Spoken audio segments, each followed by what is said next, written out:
Hail, Sinfonia, come brothers, hail, may find you Alpha ever reign. Hearts, hands, and minds we pledge to thee, all hail, all hail, all hail, Sinfonia.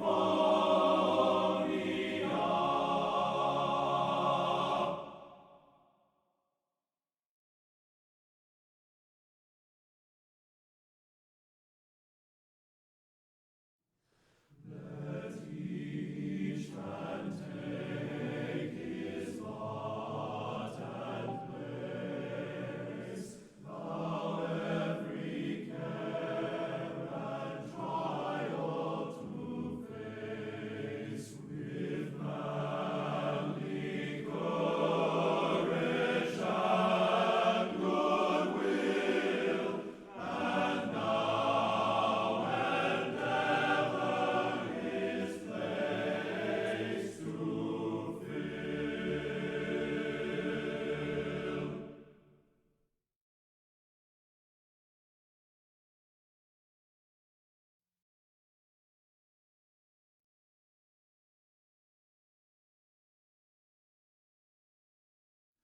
There's a hearty welcome waiting for a brother at the door. There's a clasp of friendship waiting from brothers full of score. There's a bite left on the table and a bed that's waiting here for a brother who has traveled and is waiting at the door.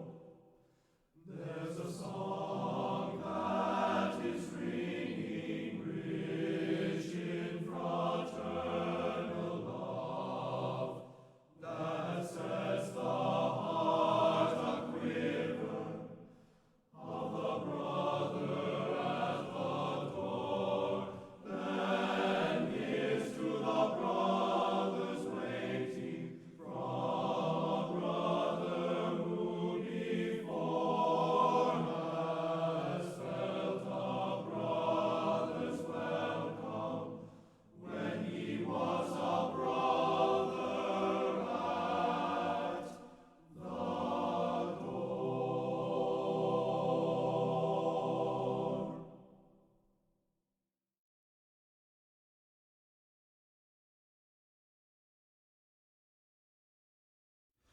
Come on, ye glad Sinfonians, and join with heart and voice in praise of our fraternal bond. With hearty songs rejoice.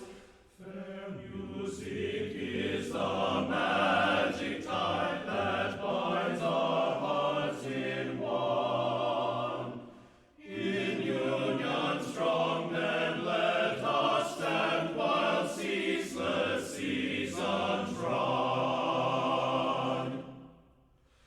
Ours is the art whose wondrous power still sways the heart of man. From childhood's dawn to hoary age, it finds its rainbow span. It nerves a soldier's valiant arm, it breathes the vows of love. It cheers the sad with glowing hope, foretaste of heaven above.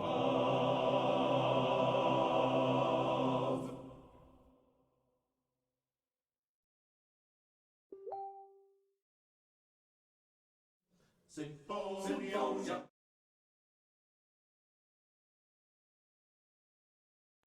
Morning sun breathes many banners on its westward track, fair to all.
what it is you can conjecture. Light your pipe and then reflect your symphony on. In the outer portal standing are some men who need commanding. They were never known before to be symphonions. But when we have made the mixture, polished well their greenish texture, light your pipe and then reflect your symphony on.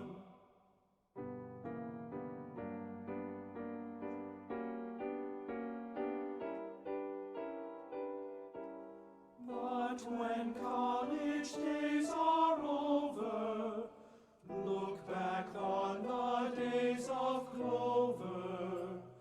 Think of all those old reunions of symphonions. Think when first we took your measure, joyous days brimful of pleasure. Light your pipe and then reflect your symphony on.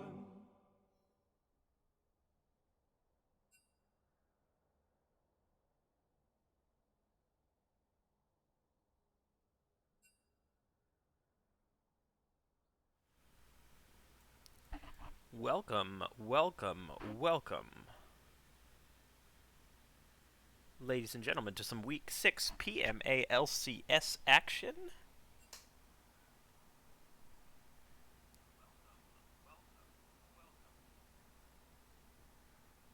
My name is Flesh, and I will be your streamer, caster, master of ceremonies this evening. I am thrilled that you would join us for this event. We've got PMA's Most Wanted on blue side for Game 1. We've got Bilgewater Surprise on red side for Game 1. And right away we are diving into pick and ban here. On the side of PMA's Most Wanted, we've got a Talia band aimed at Cornstar. We've got a Rengar band aimed at Rayota. Meanwhile, from Bilgewater Surprise, we've got a Mordekaiser ban aimed at Quadratic, if I'm not mistaken, and a Talon ban. That one is a mystery for me personally. Not sure what direction that's going, whether it's whether that's a Seismic champion in the mid lane, whether that's a Washing Hands champion in the jungle. And our third ban from blue side going to be coming out here in just a moment. PMA's Most Wanted sitting at 1-9. They've been struggling a little bit to pick up wins.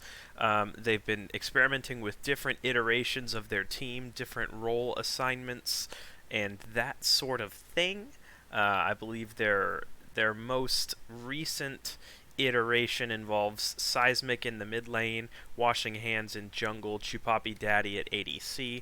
We've got Sturcha subbing in the support role this evening, and then the Quadratic has always been their rock in the top lane. Third ban from blue side, Sivir, and third ban from red side, Lilia. And so we'll see where PMA's Most Wanted wants to go with this first pick from the blue side. But yeah, PMA's Most Wanted sitting at 1-9.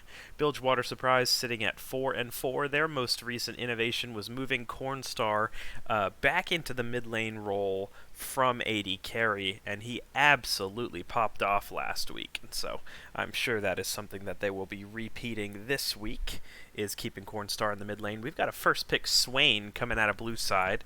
That is a Quadratic comfort pick in the top lane.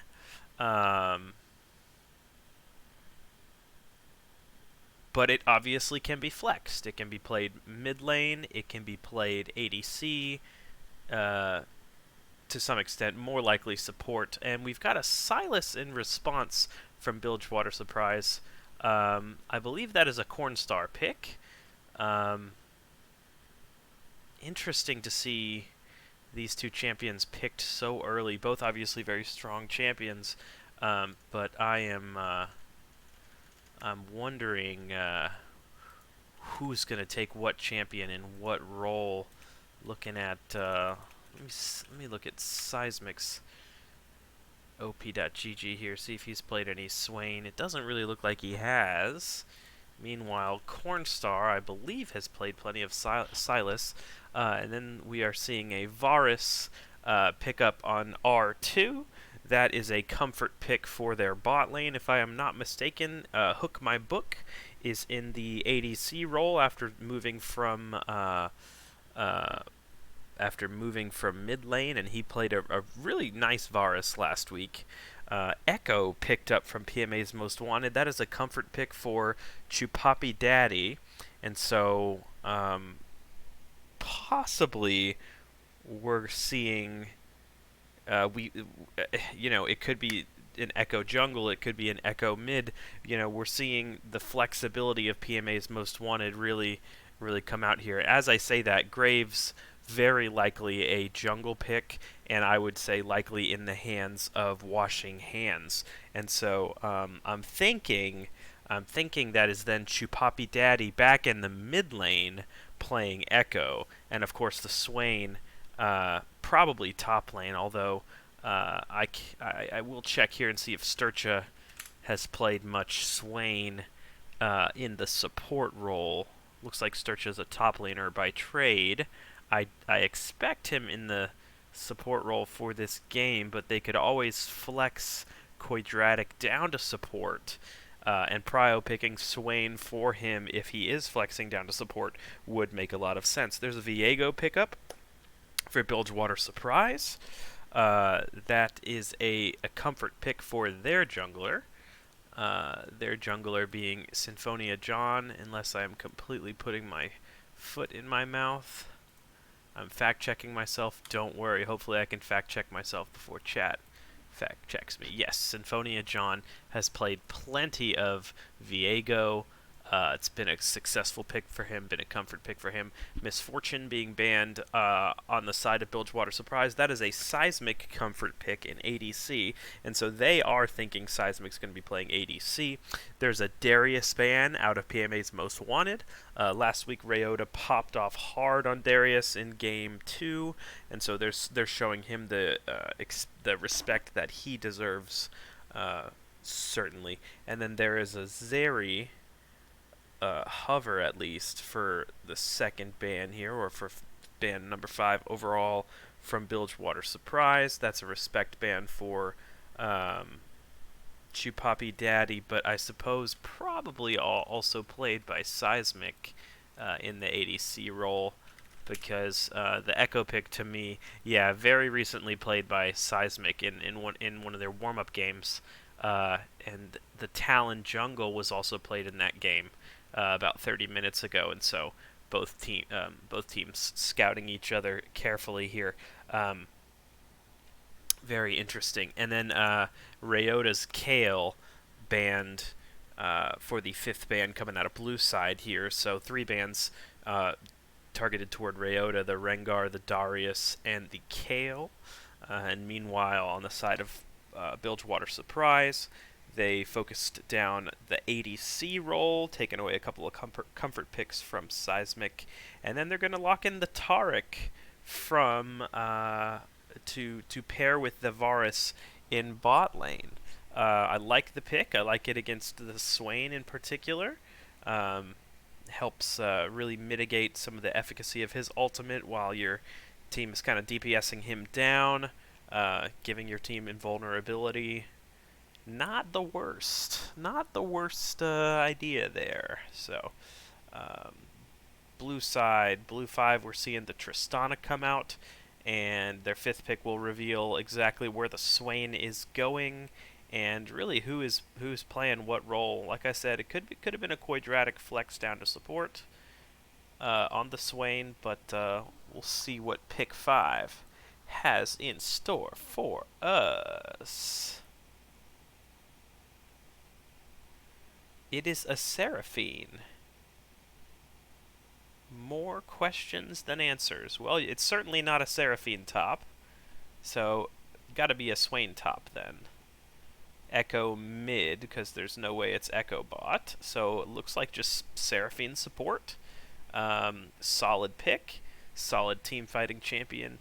More commonly played nowadays in the farming role, that sort of AP carry role, but Seraphine is never to be slept on. Bilgewater surprise locking in Cassio for their 5th pick. That is very curious. Does that mean Silas is going top? Does that mean Cassio is going top? Plenty of questions here. Let me do a little bit of homework and see if I can give you an answer here. Cassio does strike me very much as a Cornstar champion. Very aggressive, lane bully, hard scaling, hard DPS, and I am seeing a Silas game or two in Ryota's match history, and so maybe what happened was they saw the Swain come out early in the draft. They knew right away that's a Swain top, that's a Quadratic signature pick, and they just insta-countered it with the Silas, no questions asked. So my official prediction, yeah, I agree with chat, is that it probably is a Silas top for Ryota, their counter pick to the Swain, and a Cassiopeia mid lane for Le Cornstar. So, really interesting stuff happening here. Really interesting stuff happening here. Let's kind of break down these two team comps.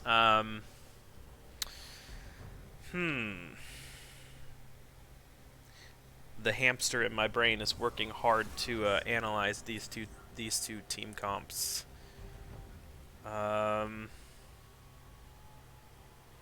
You know, both sides have plenty of scaling and plenty of sustained DPS. The Tristana from one side with the Swain, the other side you've got your Cassiopeia, you've got your Varus bringing in the poke damage, bringing in the CC. I think the team fights between these two comps are going to be absolutely explosive. The Swain making space, the Seraphine using her teammates to extend the range of her ult. Certainly, the Taric ult execution is going to be a big one. Who is Silas going to steal ults from? Swain, certainly a juicy target.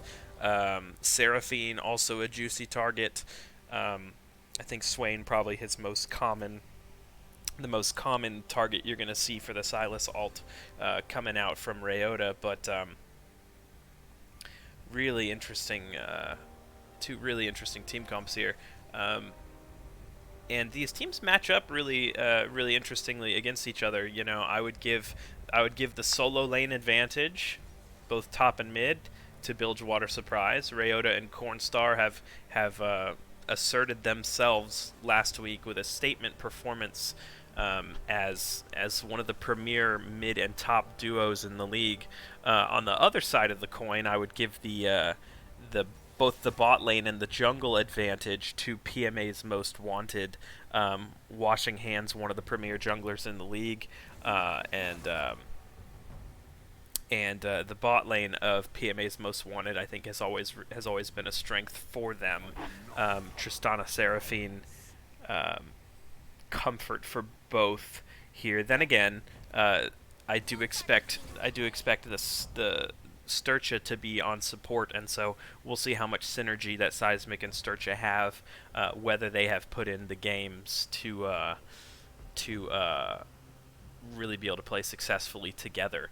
It's tough to replace Tizzy. I think everyone would agree with that. But as we move along here, we are into pick ban in the client, and we are seeing no surprises, I dare say. So Ryota has picked up the Silas, Cornstar has picked up the Cassiopeia, Chupapi Daddy has picked up the Echo, presumably Echo mid. You can, of course, take Graves in a solo lane if you are feeling frisky. However, I do expect it to be Echo mid and Washing Hands Graves in the jungle. And there is Hook My Book locking in the Varus last up. Here we're going to have about a 3.5 minute spectator delay. Who is streaming? It's your boy Fwesh, the man, the myth, the legend himself. Thank you for joining us this evening, brothers. Much appreciated. We're going to run a commercial here in a moment as we get into spectator delay territory. Stick around. We got a banger of a matchup here between PMA's Most Wanted and Bilgewater Surprise. Both teams looking for wins. Both teams trying to get themselves in the playoff picture. And it's gonna be a treat to watch. So stick around.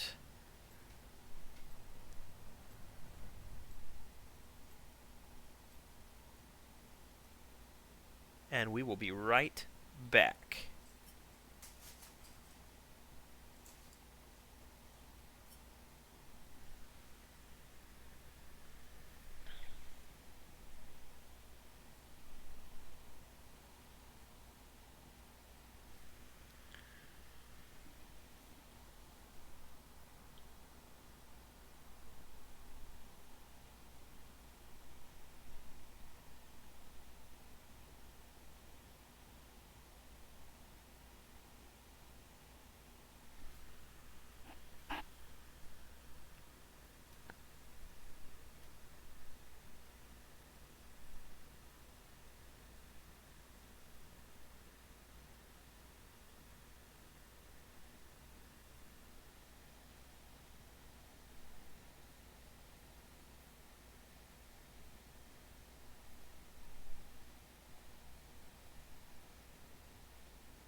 Alright, ladies and gentlemen, as you can see, we got about a minute and a half of spectator delay left.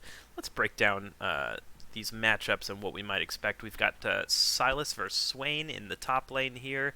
The Silas was blind picked, and so, you might expect Rayota to get an advantage in that matchup since he had his counter pick. Rayota has really performed at a very high level this split and has really established himself as one of the best top laners in this split. And so it'll be fun to see him pilot the Silas. Jungle, we've got Washing Hands on Graves against Symphonia John on Viego. Comfort picks for both.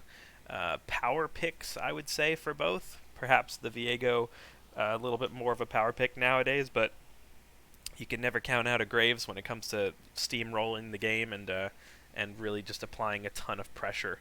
In the mid lane, we've got Echo of Chupapi Daddy versus the Cassiopeia Cornstar.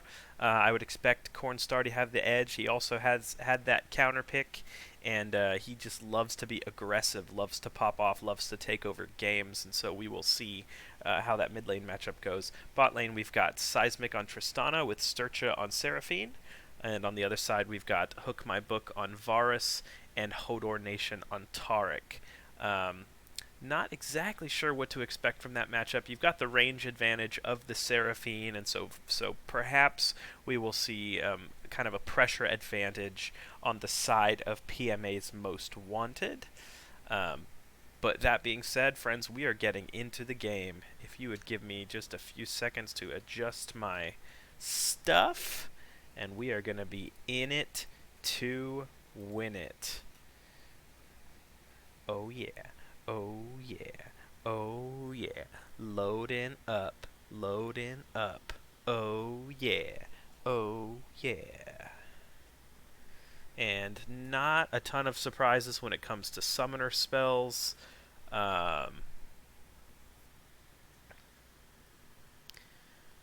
Cornstar taking Ghost. Echo taking Ignite, maybe a little bit interesting, a little bit aggressive there.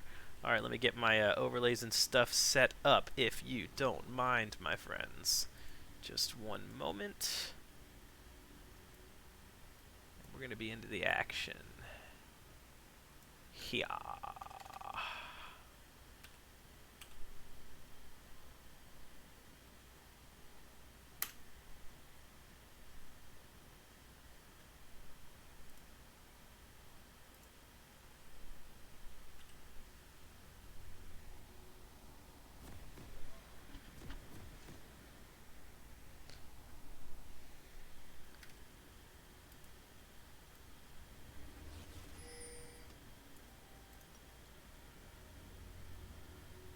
And ladies and gentlemen, we are off. A little bit of a staggered exits from base here.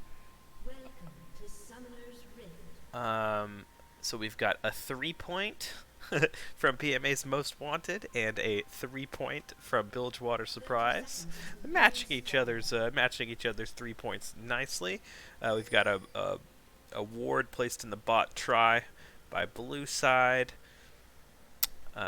Other than that, we are establishing our battle lines, establishing our territory. Symphonia John drops a pixel ward in the top river,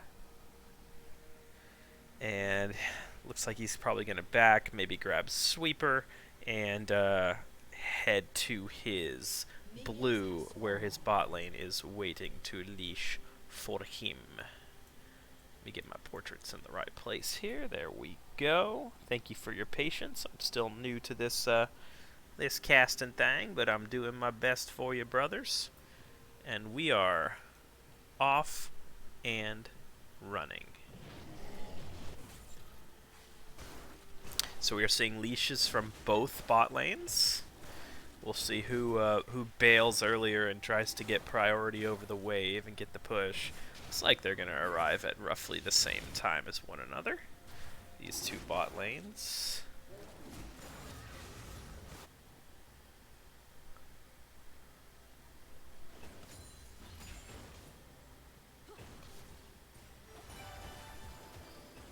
And the empowered Q coming out of Seraphine doesn't hit, but it sends a message.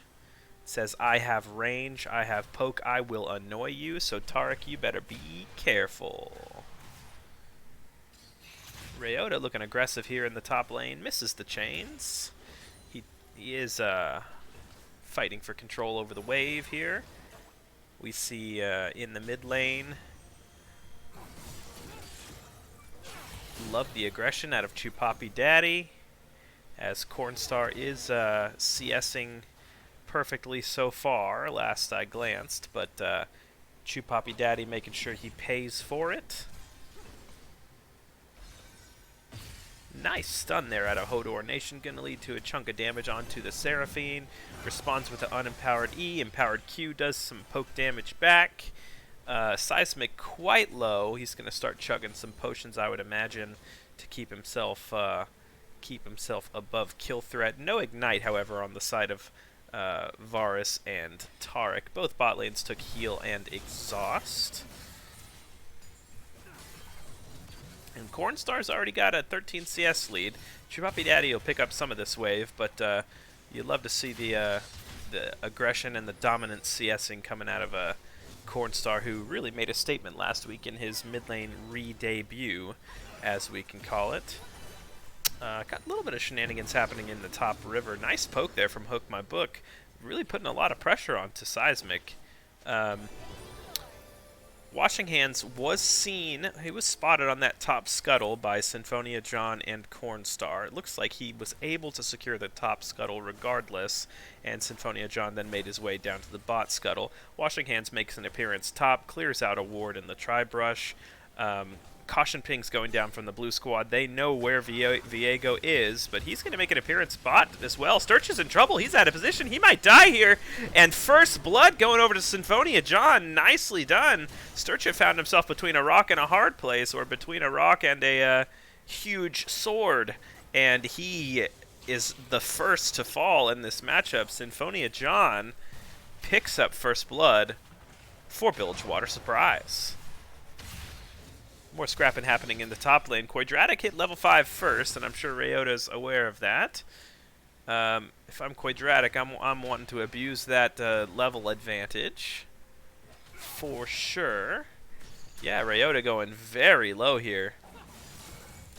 Meanwhile, the wave has bounced back to Cornstar. He's still up 7 CS with a few to pick up here in the mid lane. And strong push now in the bot lane on the side of Varus and Taric from the successful gank, as well as just the winning trades and the poke they've been serving this Tristana. She had to back at a really a suboptimal timing after the Seraphine died, so she's well behind in XP at the moment. And Varus and Taric going to go ahead and take their reset and come back with some goodies.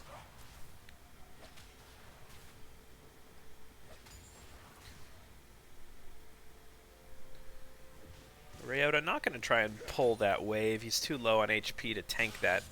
So he, if I'm assuming to read his mind correctly, so he lets the wave, lets those 5 minions crash, picks them up. Top lane pretty even. 10 CS lead in the mid lane for Cornstar. Ryota going aggressive, pops the ulti. He hit level 6 before Quadratic, and Quadratic might go down here. He is getting dangerously low. Ryota goes after it. Flashes away as Washing Hands arrives, but I think Washing Hands is going to pick up this this kill. No, Washing Hands still has Flash, but he decides not to go for it.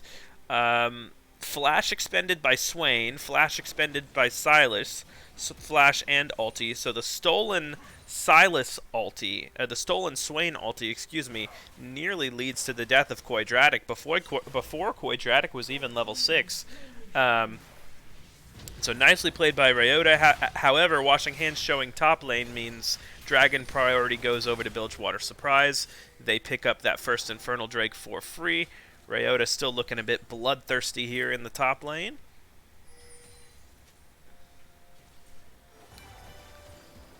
And we're up to what's going to be more than a 15 CS lead for Cornstar in the mid lane as he picks up that wave. Echo looking top here for a little bit of a roam ski. I don't think he's going to catch the Silas recalling in that brush.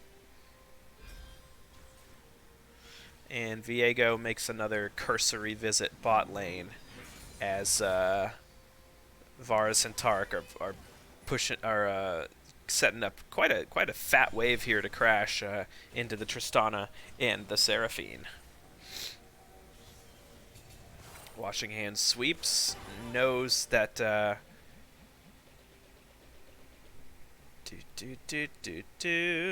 am frozen. Let's see if the stream is frozen as well.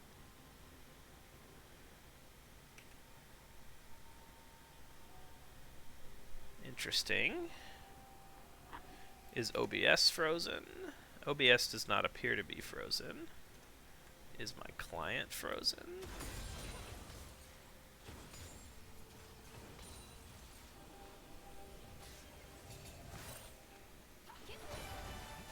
Let's see if I fixed the problem here. I may have, quote-unquote, fixed the problem. Thank you for your patience, brothers. Much appreciated.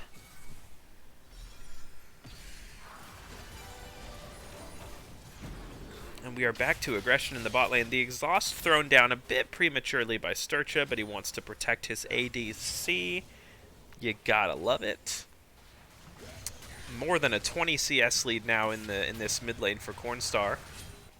Swain's gonna pop the ulti, try to chase down the Silas, but we're back in bot lane here with Washing Hands making an appearance. Nothing doing, however. Seismic's at about 40% HP. He needs to be careful. No potions in his back pocket.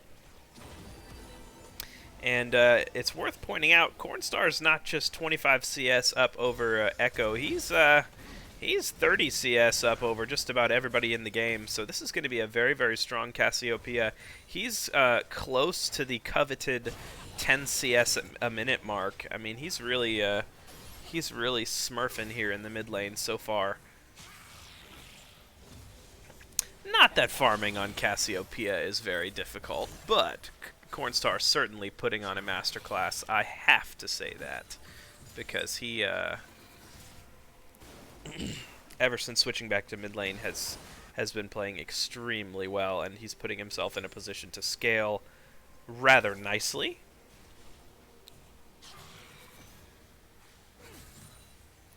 He's on his Lost Chapter spike. Graves looking to make an appearance here in the mid lane. There's the turnaround ulti from Cornstar. Hits both. Very nice. Keeps himself safe. Does not have to burn flash. He does go ahead and burn the ghost to keep himself out of trouble, but mostly the ulti stops the aggression in its tracks.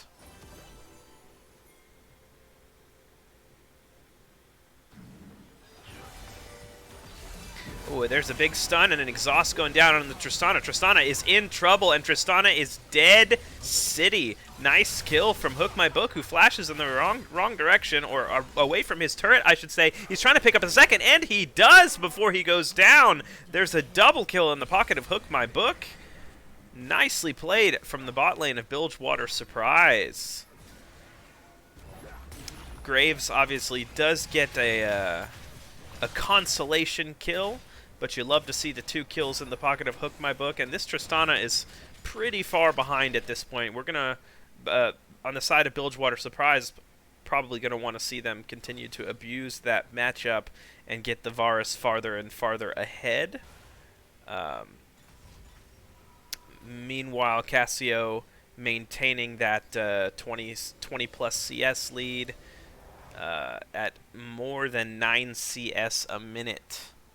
My boy Cornstar, the quiet killer, farming up. And he's got a bounty on his head just from farming. Feels bad, honestly. Feels bad.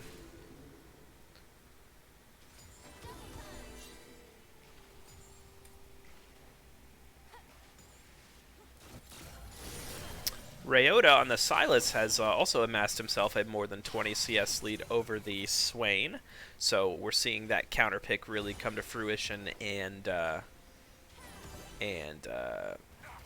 really the efficacy of that Sylas and the stolen Swain ult showing itself in their CS. Nicely played from Ryota.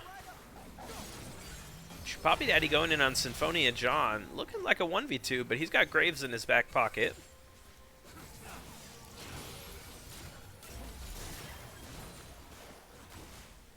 And they're going to push out that wave, presumably for Drake control purposes, but there's 3 members of Bilgewater Surprise already there in the river, and they might be starting up this Drake as we speak. PMA's Most Wanted not in a position to contest. It looks like they're pulling the Drake out, but that's a solo bolo for Ryota. I'm distracted by the Drake, but directed camera knows, like, yo, Sylas is about to pop off. So we get a solo kill for the Sylas, and we get a mostly uncontested Drake there from Bilgewater Surprise as well. And they are squarely in the lead in this game, up 2 Drakes, up 3, almost 3.5k. It's looking like bad news for PMA's Most Wanted so far. And Ryota threatening to take first brick already. My goodness.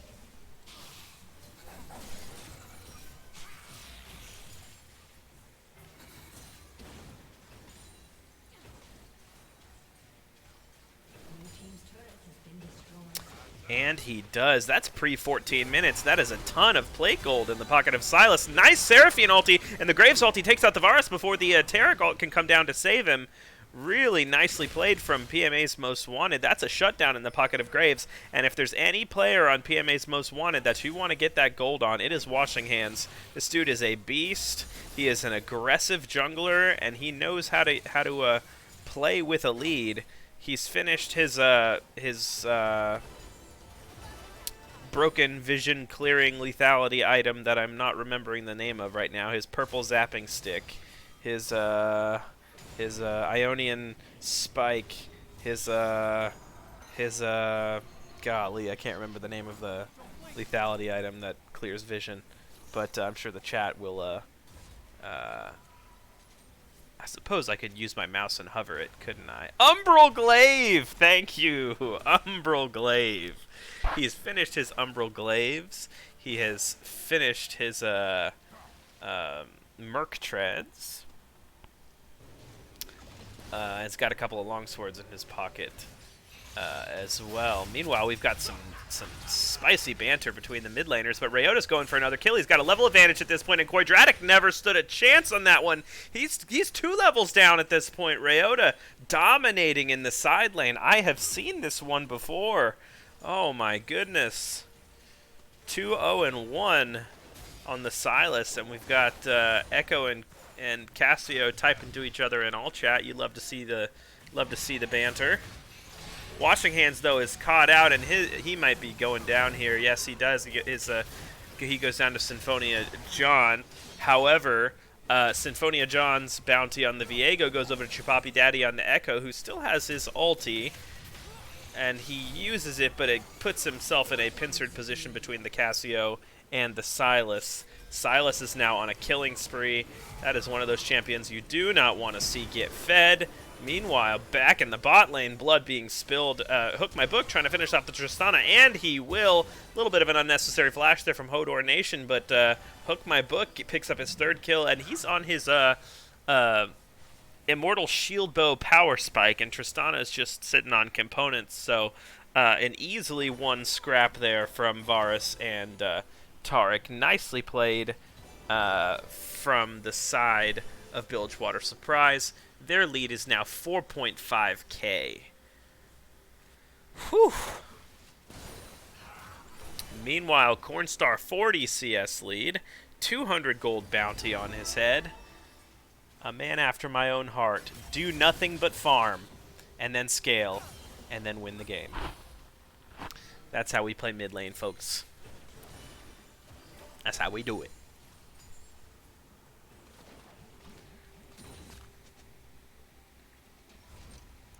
Meanwhile, Mountain Drake coming up in just under a minute. Blue buff's going to be handed over to the Cassio, to Cornstar. That's the enemy blue buff, by the way, and Cornstar's going to slither back to lane so that he doesn't miss a precious minion wave. He's got a 30 CS lead on the entire game. Nearly a 40 CS lead. Rayota in a 1v2 steals the Echo, ults back out, heals back up. Meanwhile, he's got a buddy with him, Symphonia John, and Rayota is on a rampage now. Washing Hands says, get me the hell out of here, but I don't think he's going to be able to escape. There's Cornstar with his 1st kill. He's on a Leandry's completion. He's going to be pumping out plenty of damage already. And the rich get richer on the side of Bilgewater Surprise. It is 5,000 gold lead, nearly 5.5k, and they are summoning the Herald in the mid lane to break this turret down. And down it goes. More gold in the pocket of Bilgewater Surprise. That's a 6k gold lead. And de facto dragon control with that mid push, with that Herald push. I like the timing of how they summoned that to parlay it into this Drake, which will put them on soul points.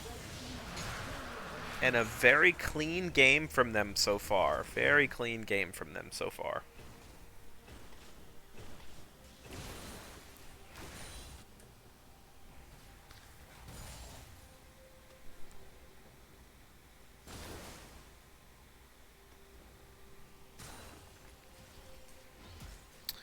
Meanwhile, the duo lane of PMA's Most Wanted is pushing, trying to catch Bilgewater Surprise on resets and see if they can't pick up an objective bounty on this mid turret. I don't think they're going to get it.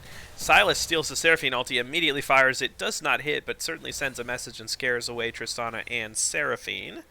Graves, meanwhile, here in the bot lane, sweeps the Tri-Ward, so he knows he is spotted. Echo split pushing. Again, objective bounties are live, and if I'm on the side of PMA's Most Wanted, I am really trying to prioritize those and dig myself back into this game. It's just about a 6k gold deficit for PMA's Most Wanted.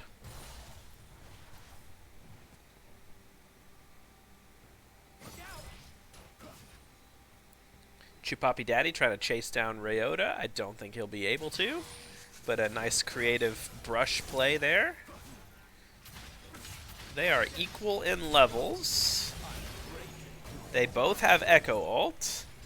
However, Symphonia John shows up and ruins the 1v1. What a jerk. And Rayota is now unstoppable. 5-0 and 3 on the Sylas.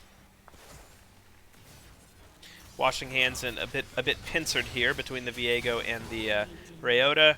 Ryota now 6-0-3 on the Sylas. He is dominating.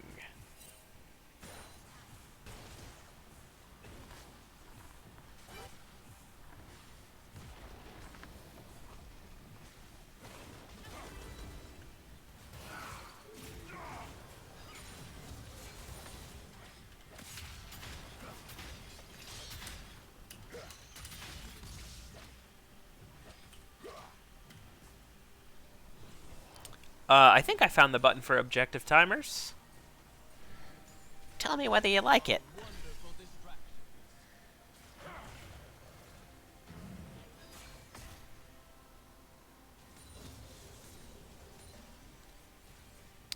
Hello, Murphy. What is my favorite coffee? That's a tough one. When push comes to shove, I do really enjoy a nice like single origin pour over. One of my local coffee shops makes sources an Ethiopian bean that's really delicious and pour over. We've got Quadratic with ulti. He's got 3 team members with him. Can they win this scrap from behind? Seismic picks up kill number 1. He's jumping in. He's thirsty for more. But Cornstar is here from behind. Cornstar has his ulti. What's he going to do with it? He's picking off Sturcha first and foremost, the low-hanging fruit with respect to position. In goes the Taric stun, and we are seeing the fight turned for Bilgewater Surprise. It is a double kill for the Casio, and it's an extended 3-for-1. Meanwhile, Echo, who is not running TP, is on the other side of the map picking up an objective bounty. And so he will get some gold back for that. Nothing to be scoffed at. However, the gold advantage for Bilgewater Surprise is almost 8,000 at this point, and it looks like the soul, the mountain soul Drake is going to be spawning in about 50 seconds. Yeah, pour over is where it's at, man. I love a good single origin pour over. It's just, you just get the flavor that you can get. It's just it doesn't even taste like quote unquote coffee anymore. It's just got such depth of flavor, such detail, such aroma. Really delicious. But so we're seeing both teams jockey for position, for vision in this bot river. Symphonia John in a little bit of trouble here. This would be bad if he gets picked off. Ulti's over the wall, but Chupapi Daddy knows that if they can kill Viego, and they do, that would give them control over this Drake. So huge double kill in the pocket of Echo. And that should give this Drake over to the side of PMA's Most Wanted, which denies the soul to Bilgewater Surprise. However, Cornstar is not giving up so easily. They're going to try to maybe fight a 3v5 here. Ryota misses the chains, misses the Everfrost, and they're still looking for the 3v5. Ryota goes in, takes the Swain, Alt uses the Swain, Alt uses the Zonias. Cornstar's on a rampage. Are they going to win this 3v5? It looks like it. Cornstar gets a double kill. Hook by Book trying to chase him down. He could pick up a couple kills here. A ballsy 3v5 on the side of Bilgewater Surprise, and is this going to be a pentakill for Cornstar? The Tristana ult. Oh my goodness, Cornstar with the pentakill in the 3v5. Hello, Adrian. How you doing? Oh my goodness. I apologize to Team Quadrakill, but Cornstar on his second item completion, and he's got a cool 25 stacks on his Medjais now.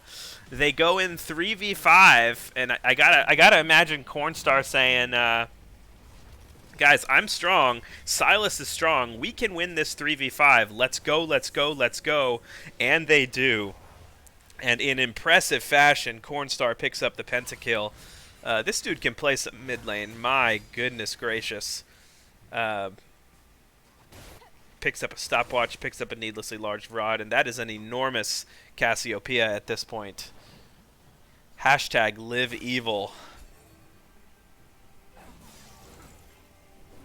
Wow, what a play from not just, you know, a lot of times pentakills are really the result of the team fight and not necessarily just one member popping off, so you got to give props to the entire team, that trio of Bilgewater Surprise, especially Ryota, the way he went in 1v3, stole the Swain ult, activates it in the midst of 3 people, activates his Zhonya's, made so much space and gave so much time for that Cassio to just machine gun down everybody one by one. So really well played from, obviously from Cornstar, but from Ryota and Hook My Book as well.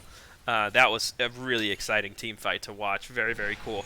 Baron control over on the side of Bilgewater Surprise. They're going to start DPSing it down, and it's going to go down fast. 7k, 6k, 5k, 4, 3, 2, and it is gone.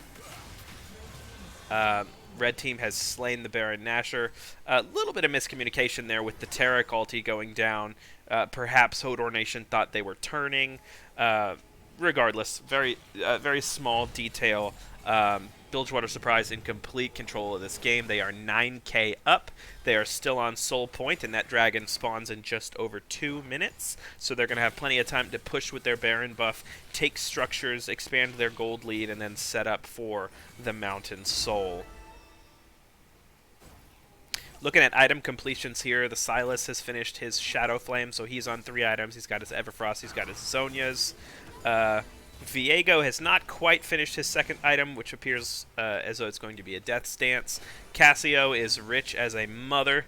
She's got a Liandry, she's got a Rylai, she's got a fully stacked Medjai's, as well as the needlessly large rod and a stopwatch for good measure. Varus is on 2 items, still stacking up that tier, but he's got his shield bow and his Blade of the Ruin King.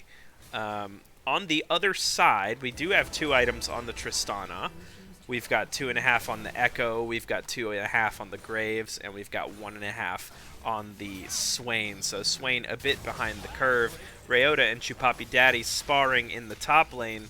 I don't think you win that one Echo, not with the super minion, the Baron empowered minions rather, on the side of Silas. There's the Seraphine ult to dissuade the Silas push. He will blow his flash to reposition.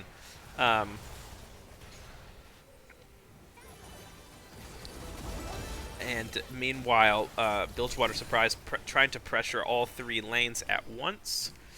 Viego by himself in the bot lane. If I'm PMA's most wanted, I pick a lane and I engage if I can. You know, while Bilgewater Surprise is split up. But unfortunately, that engage tool, the Seraphine ult, really I dare say their main engage tool, or their only engage tool even, is down for the moment. So they're going to have to wait to pick another fight. But the Soul, the Mountain Soul, is spawning in less than 10 seconds now, and it's going to be tough for PMA's most wanted to contest. They're going to have to face check, and they're not going to like what they see in that brush. Here's Cornstar focusing he kind of whiffs his ulti. Taric ulti goes down as well. This could be a window for PMA's most wanted. Blastcone sends Hodor Nation into distress. He does flash. Symphonia John is at about 150 HP. But they are starting the Drake. This is a good opportunity with Seraphine ult. Well, no, not back up for another 15 seconds. In goes Quadratic, buying time, making space. Echo steals it. Echo steals the Mountain Drake. Oh my goodness. Wow. Ballsy play from Chupapi Daddy. And I love the play from Quadratic to sort of basically suicide bomb in there. Ultis makes space, buys time, and Echo comes in and yoinks the Drake to prevent Soul from happening. Very nice. However, it doesn't change the fact that Bilgewater Surprise is in control of this map. They are pushing down mid lane. It's 5v4 for another 10 seconds, and so they're going to see what kind of how much of the base they can take in this time frame.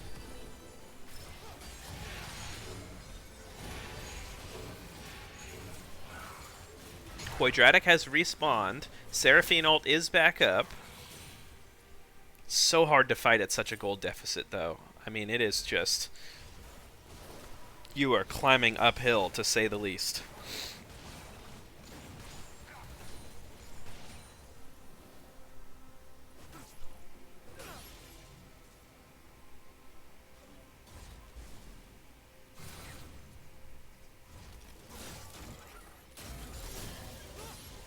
So mid-inhib taken by the red squad.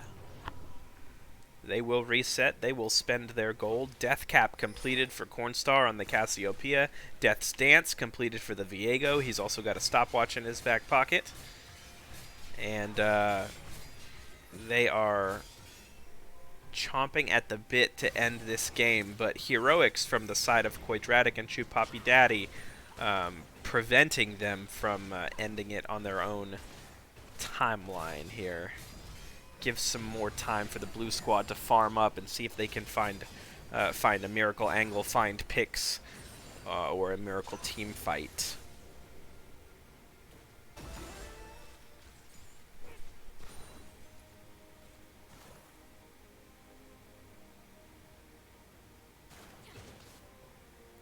Baron Nashor spawning in about 45 seconds, and so we are seeing Bilgewater Surprise make their way up to that river. Ward, sweep, pink ward in the pit. Tough if you are PMA's Most Wanted. Really tough to keep up with that warding process when you've got super minions barreling down the mid lane that you have to answer. Meanwhile, Chupapi Daddy scrapping a little bit with Symphonia John in the top lane. Hodor Nation's on his way up to defend his jungler. Baron now 10 seconds from spawning. PMA's Most Wanted not in much of a position to contest, but you got to think they're going to have to. They're going to have to find some way. Cornstar might just delete Chupapi Daddy off the face of the planet before he has a chance to contest. Here's Symphonia John. Nice flash from Chupapi Daddy to keep himself safe. Really nice ulti and flash, honestly. I thought he was dead to that Cassio 100%. And a nice catch onto Hook My Book from PMA's Most Wanted. Might dissuade the Baron attempt, but they're still 3-manning the Baron, and I don't know that PMA's Most Wanted has vision. It's at 6k, it's at 5.5k, in they go, but Cassio is machine gunning down the Seraphine. He uses his stopwatch to stay alive. Hodor Nation dies. Cassio's on the back line killing the Quadratic. Comes in for the double kill on the Tristana. Honestly, a really nice attempt there from PMA's Most Wanted. They get the pick on the Varus, but I believe they were just approaching darkness into that Baron pit with a Giga-fed Cassiopeia and a fed Silas as well. Adrian is beyond legendary at this point, and it looks like Bilgewater Surprise is going to try and end the game right here. No Baron buff needed. Cassio shotguns down the Seraphine for good measure. He's 12-0-4. That is terrifying. And ladies and gentlemen, game 1 of the series goes to Bilgewater Surprise.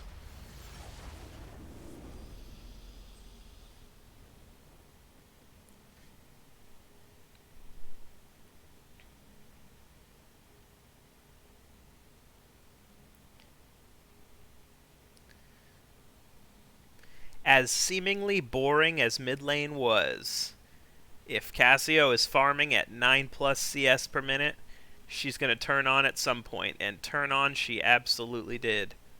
She picked up some kills, she picked up more kills, she picked up a pentakill, and that was as fed of a Cassiopeia as you will ever see. My goodness.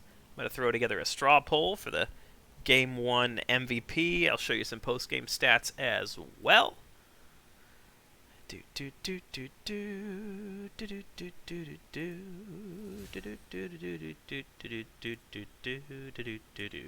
Alright, so Cornstar with 28k damage led the pack. Not far behind was Ryota with 26k.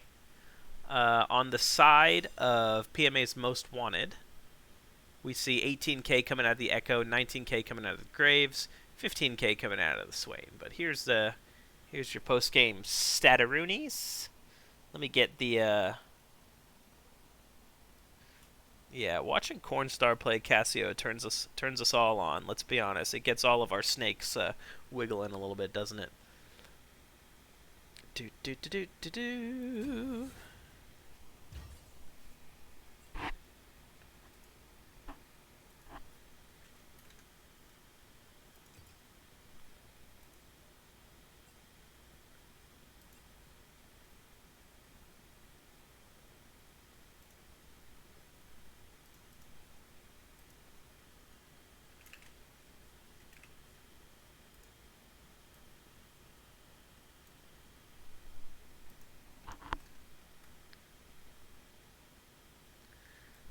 And ladies and gentlemen, as much as I would love to play a commercial, I think we are diving into Pick Ban real quick here.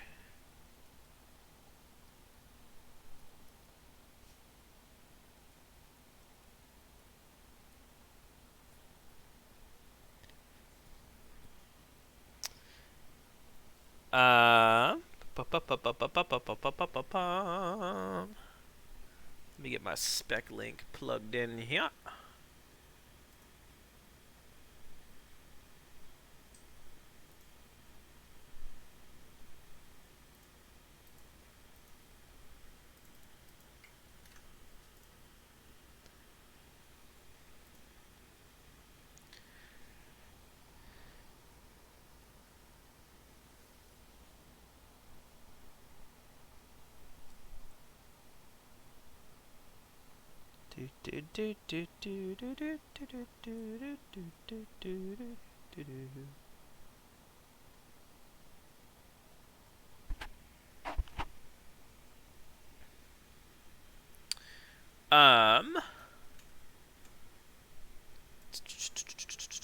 We are starting to see ours already in the pre-game lobby, and so we're going to dive right into Game 2 Pick and Ban, ladies and gentlemen.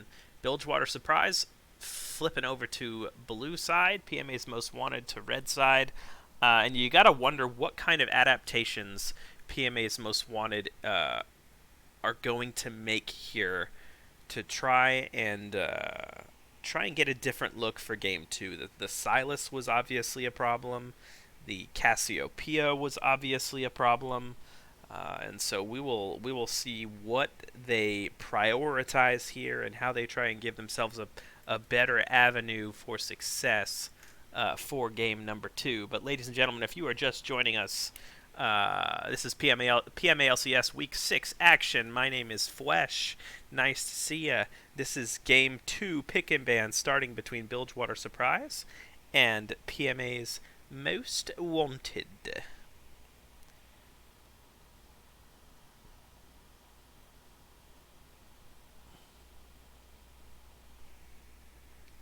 We're going to see the Mordekaiser banned first from Bilgewater Surprise, keeping that out of the hands of Quadratic. And the Rayota Respect Rengar ban coming out again from PMA's Most Wanted.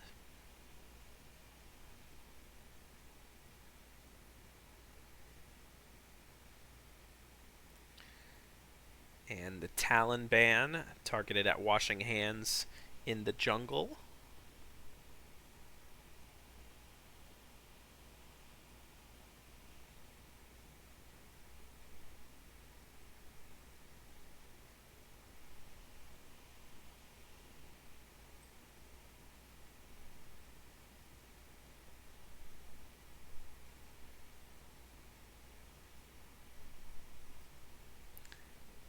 And the Taric ban coming out from PMA's Most Wanted. Very interesting adaptation there. Alright.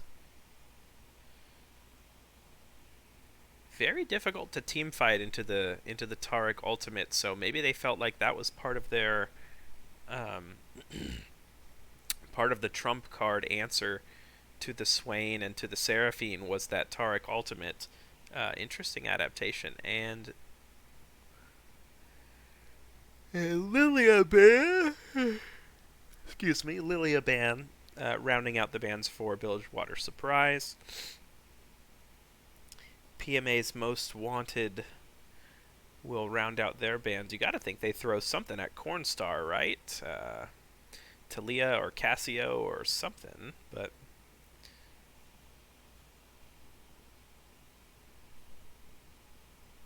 And it is the Talia.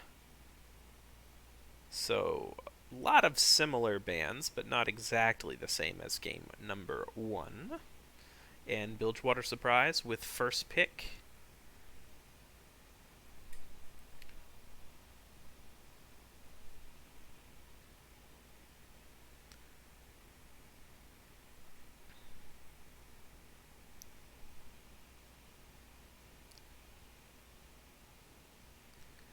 And it is the Sivir locked in first for Bilgewater Surprise.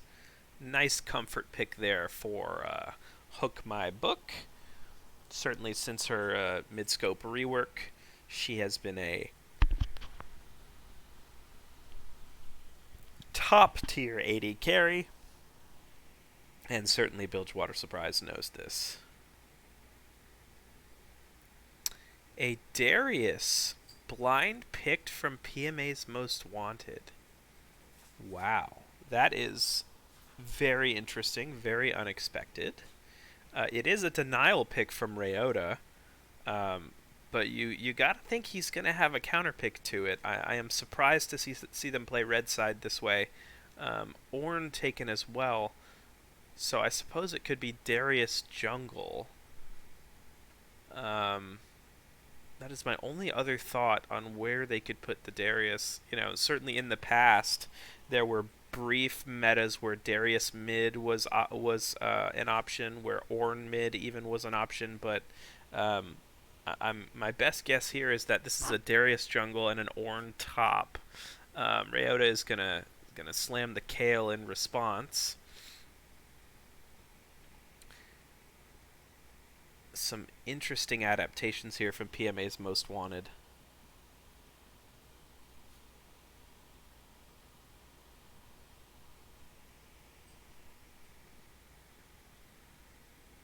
And is that a Zillion mid from Cornstar? No.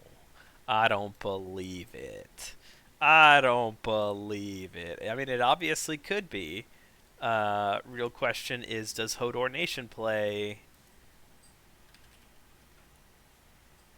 Zillion support? And I don't believe he does. That might be a blind pick Zillion mid. Oh, here's a month ago he played Sivir Zillion support. Okay, so Hodor Nation does have a little bit of a history of Zillion support. And then there is Set locked in R3 for PMA's Most Wanted.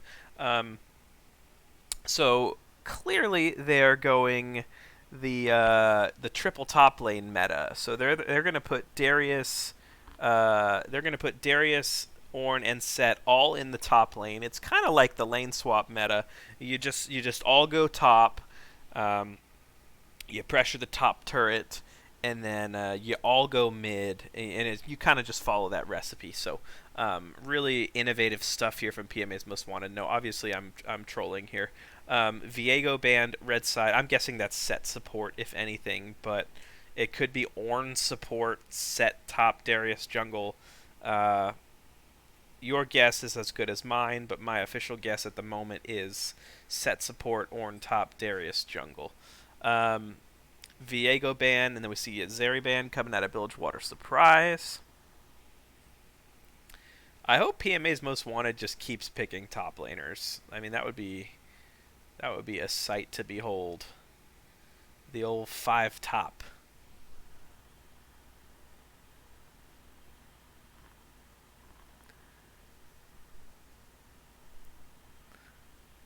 We have non-believers in the chat with respect to Cornstar playing Zillion. I guess because I'm casting, I'm biased, and I'm hoping he's sending me a subliminal message that he loves me, and that when we throw down, Zillion is going to be a contested pick. But these are fantasies. These are delusions. Twitch rounds out the second phase bans for Bilgewater Surprise. PMA's Most Wanted, the Misfortune was not banned away from Seismic. However, Kaisa is the R4 pick for PMA's Most Wanted, and we will see what's going on here with Bilgewater Surprise. Most likely Kale top, most likely Zillion support. A Kane hover here. That's a Cornstar jungle pick. And Kane is locked in. Interesting. Interesting. Does Symphonia John play Kane?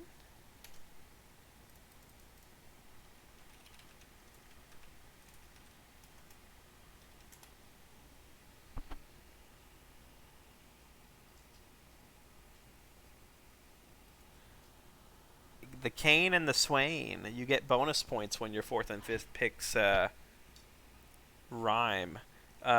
We did see Cornstar play Swain mid last week, and he popped off on it, so it's looking like that's where Swain is going to slot in as mid, Kane jungle, Sivir Zillion bot, and the Kale top lane. And here is the Vigar coming out for PMA's Most Wanted. Most likely Vigar mid, I'm thinking. Probably set support. But it could be Vigar support, could be set mid. There's a lot of flexibility in this PMA's Most Wanted comp, and I like the innovation. I think it's great. So I'm all for it. We will see in the client draft who ends up with what.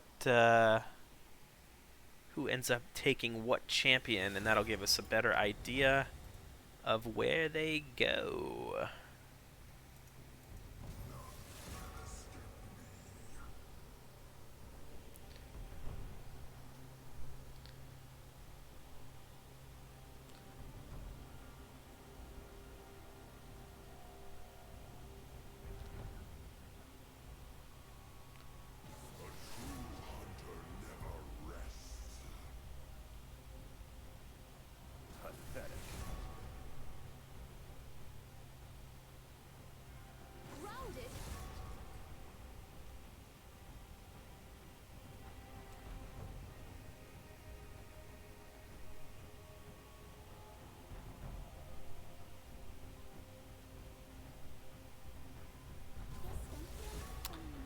We jumped into Game 2 so fast, everybody, that I want to remind you there is a Game 1 MVP poll. Just in case you didn't see it.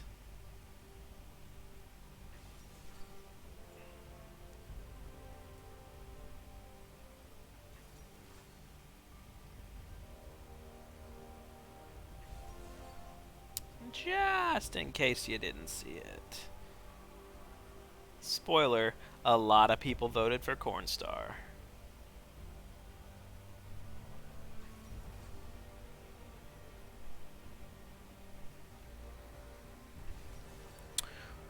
Washing Hands selects Darius. Interesting. And so that does lead me to believe it is a Darius jungle. Several patches ago, there were some obscure jungle buffs aimed at champions like Darius and like Talon. These are the two that come to mind. Quadratic locking in the Ornn. Ornn jungle I have also seen before, but not something I think is particularly strong, to be honest. Think what I could offer. I'm on to you.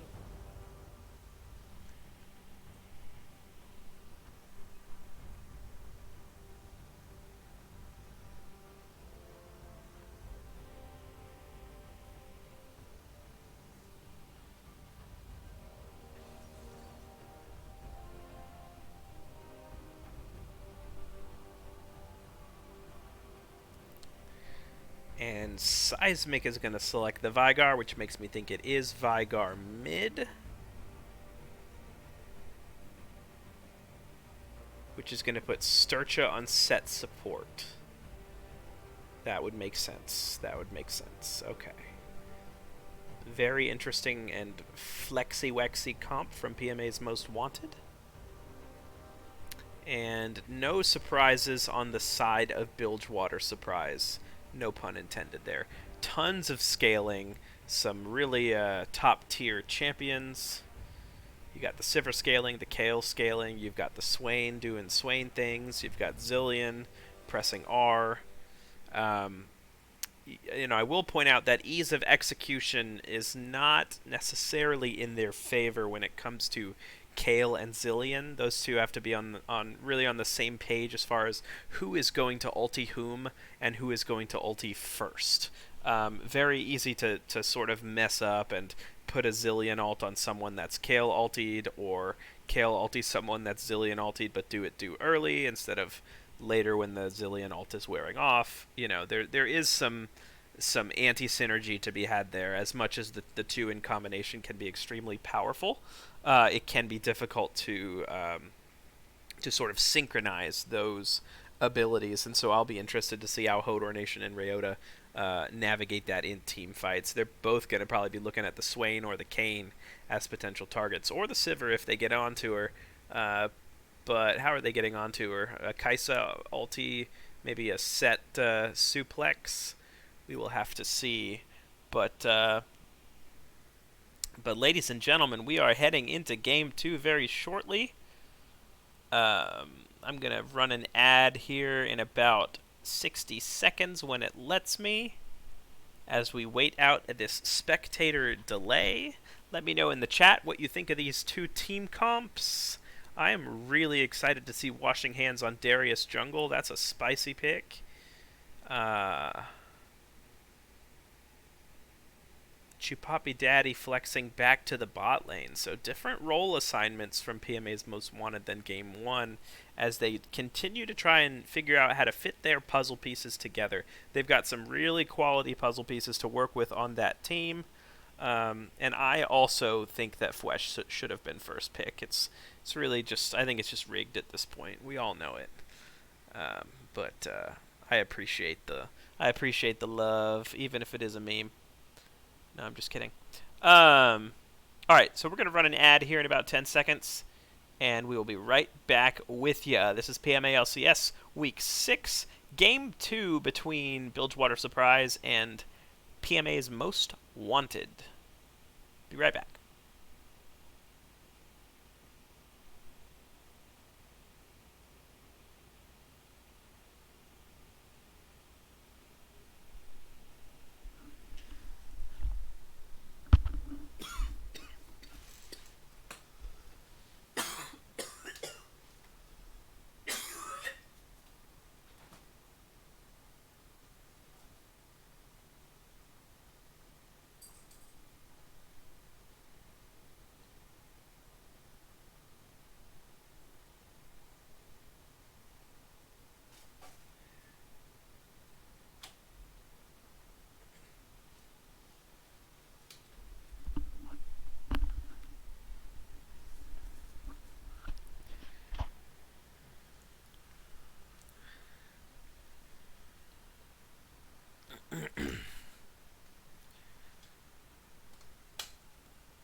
All right, ladies and gentlemen. We are about to dive into the action here.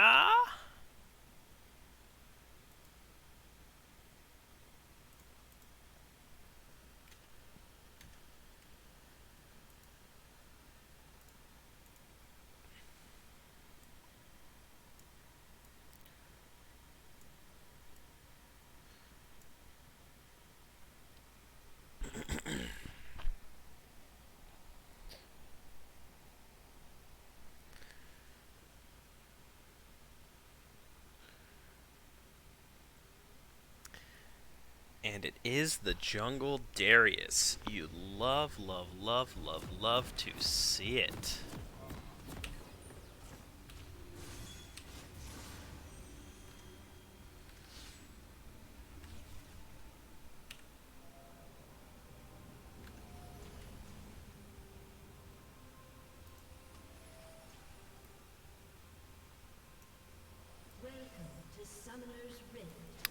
And they're off. Some more interesting three-point action here from both teams.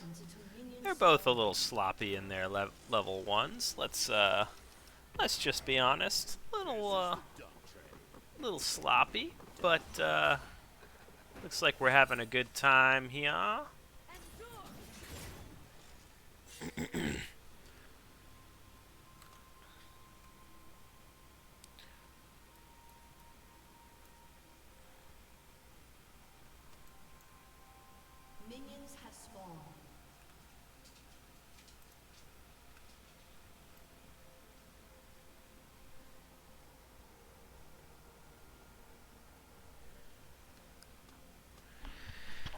And it looks like we are going to see similar starts for both junglers. No, Kayn is going to start leashless on his chickens.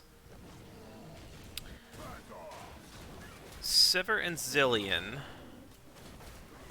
are not going to fake leash. It looks like they're going to hustle up to that wave and try to get priority, try to get the push, try to get level 2 first. I am so excited about this Darius jungle pick. That is so spicy. And can't wait to see what Washing Hands can do on that as he starts what looks like a full clear blue side. Sorry for the time skip. I'm experiencing some more freezing client side.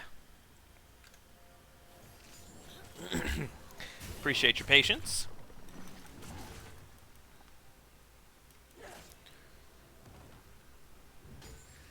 And Darius full clearing his blue quadrant before he crosses over to top side.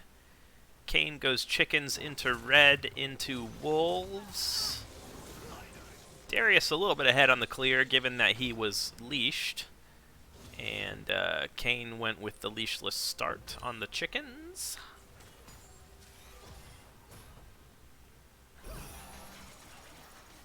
So far, Seismic doing a nice job laning against Cornstar. Not falling behind in CS just yet. Both junglers are going to end up on the top side of the map, and so we may see a scrap here. We may see whoever has mid priority, whoever has top priority. That may make a big difference here. As we have top scuttle spawning in less than a minute. Darius going all the way to his Krugs, so he is going to be ahead in XP and ahead in farm, but he may not make it to that scuttle in time. Let's see what happens here. Ornn has Prio, so if they go together, they can get this top scuttle for Darius. Let's see, and Quadratic does peel out of his lane. Veigar goes as well, and they are going to get... No. Kayn completed the scuttle before they could get there. Nicely played by Symphonia John.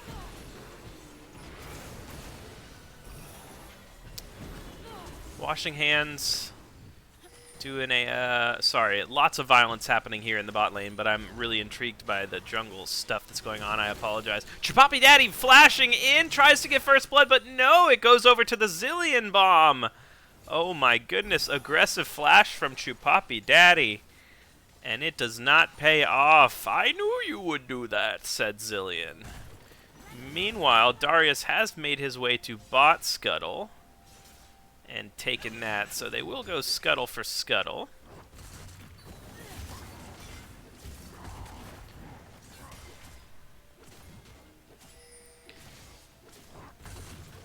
Quadratic and Ryota going at it. Ryota with the solo bolo.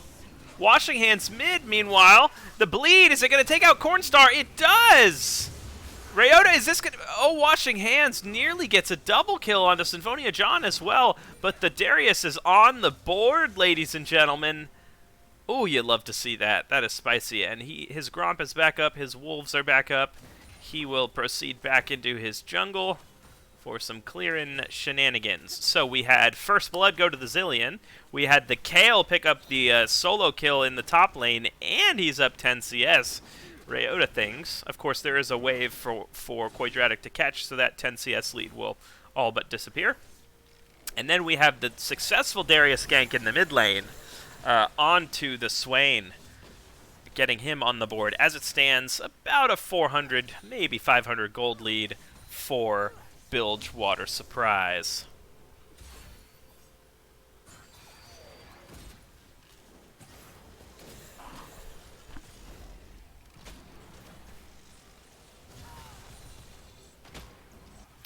Darius making an appearance bot lane here. He is on a ward. And some heavy trading here in the mid lane. Seismic gets chunked to half by the Swain. Nice trade from Cornstar. And the Cloud Drake has spawned. Vision control at the moment is on the side of Bilgewater Surprise, given their bot lane advantage. Darius recalls, finally spends all that moolah, and he's going to proceed back to his top side, presumably work his way down toward the dragon. And Kayn is going to mirror that.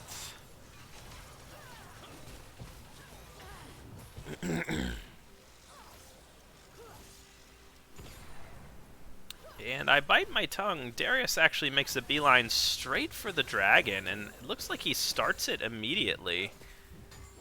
And calls up his bot lane. Maybe he had a read that Kayn was going to be on the top side of the map at this point. He's on a ward, but there's not much that Bilgewater Surprise can do about it. Nicely done from Washing Hands and from the side of PMA's Most Wanted to secure that first Drake, totally uncontested.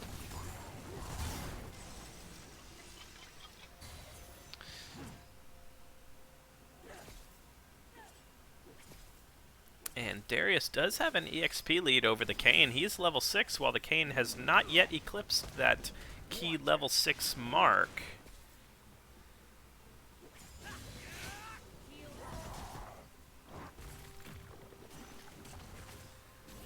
Kayn shows top, gets some orbs for his time. When he shows top, you see Darius cancel his recall and dive straight into his jungle right as his chickens are spawning. So nice heads-up play from Washing Hands here to really extend his farm advantage and continue to put this Kayn behind.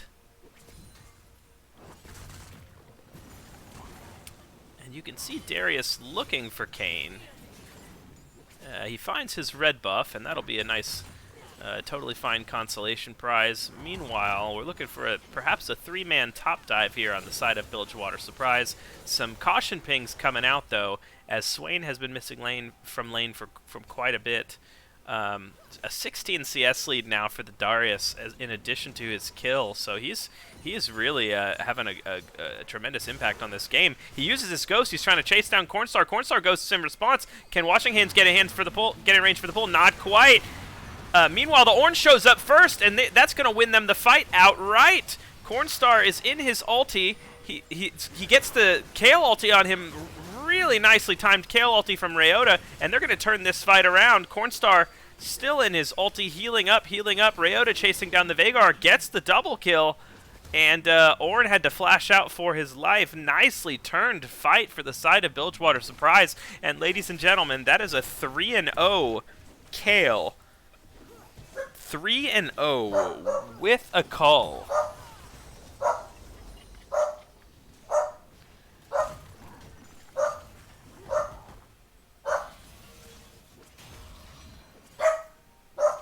And Noodles is really excited about the fed Kale, who just gave her bounty away to the Ornn.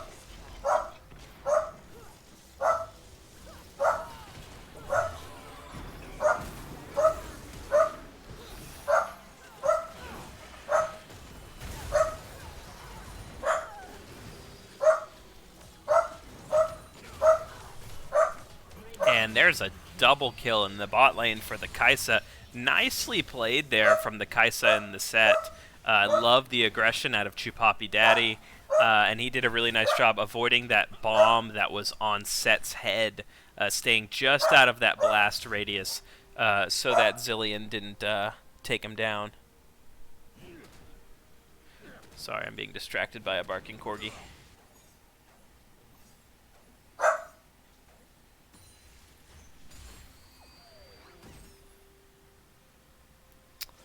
So as it stands, we have a nearly 1.5k gold lead on the side of PMA's Most Wanted, mostly in the pocket of Darius and Kaisa. On the other side of the aisle, we have a Kale with 3 kills and a Cull that is drawing closer and closer to completion. So this Kale is going to be a huge late game threat. We'll see if in this mid game PMA's Most Wanted can apply enough pressure. Here we're seeing a gank in the top lane. They know Kale's ultimate is down, and I think this Kale is just going to go down easy peasy. Yeah, a really nicely timed gank from Washing Hands to know that the Kale ult was still down from that top skirmish, and to really punish that cooldown. Nicely played. And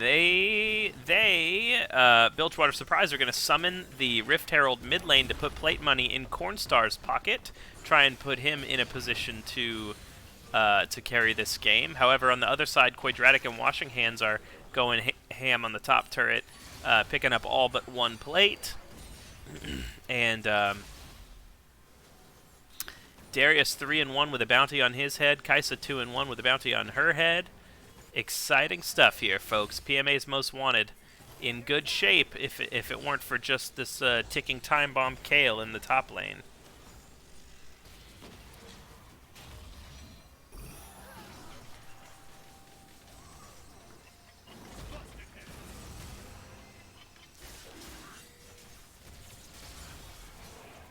And Washing Hands walking up to this dragon to contest it solo. He sees Symphonia John low. He's going to dunk him into the dirt. But Cornstar ulties, and he flashes out of the back of the pit to get away from the Darius, who has completed his stride breaker. That was a great power spike moment for the Darius to come in and clean up. And he is still looking for blood, chasing down Hook My Book. The bleed is on. The pull gets him out. Oh my goodness, Washing Hands is on a killing spree. He's 5-1 on the Darius. He finished his stride breaker and he was licking his lips going, guys, we are contesting this dragon. I don't care if we have vision, we are going in. Nice kill for the Vygar there on the backside of the fight onto Cornstar. And PMA's Most Wanted now has a 3,000 gold lead. Nicely done on their part.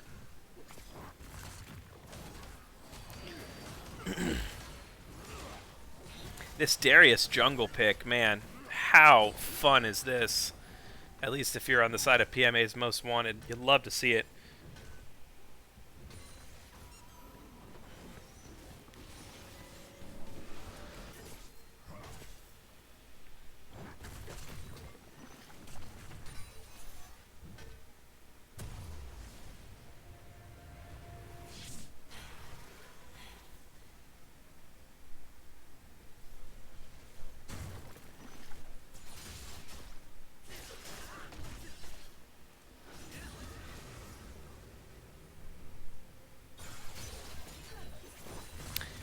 So if I am PMA's Most Wanted, you know, they've got more than a 3,000 gold lead, or about a 3,000 gold lead.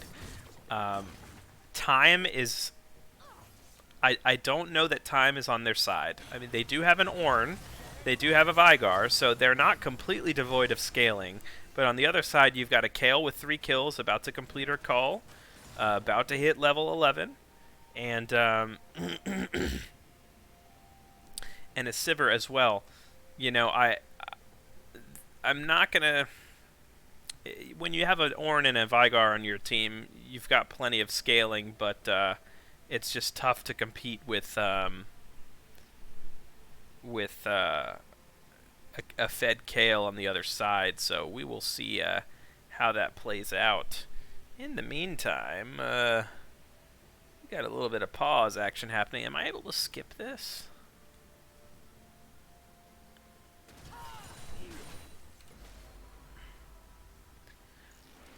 And objective bounties available soon for the blue squad. Meanwhile, PMA's Most Wanted is going to brute force down that bot turret. And first brick goes over to them. That's a 3.5k gold lead.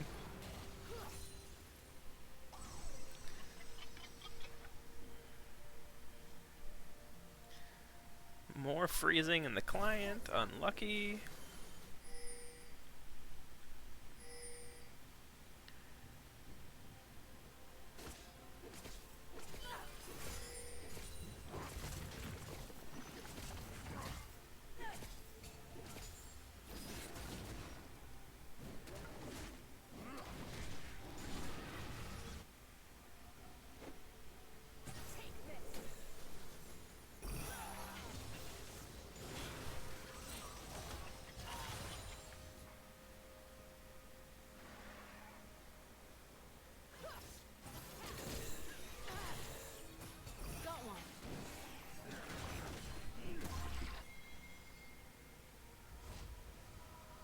We see Darius and Vigar picking up that second scuttle.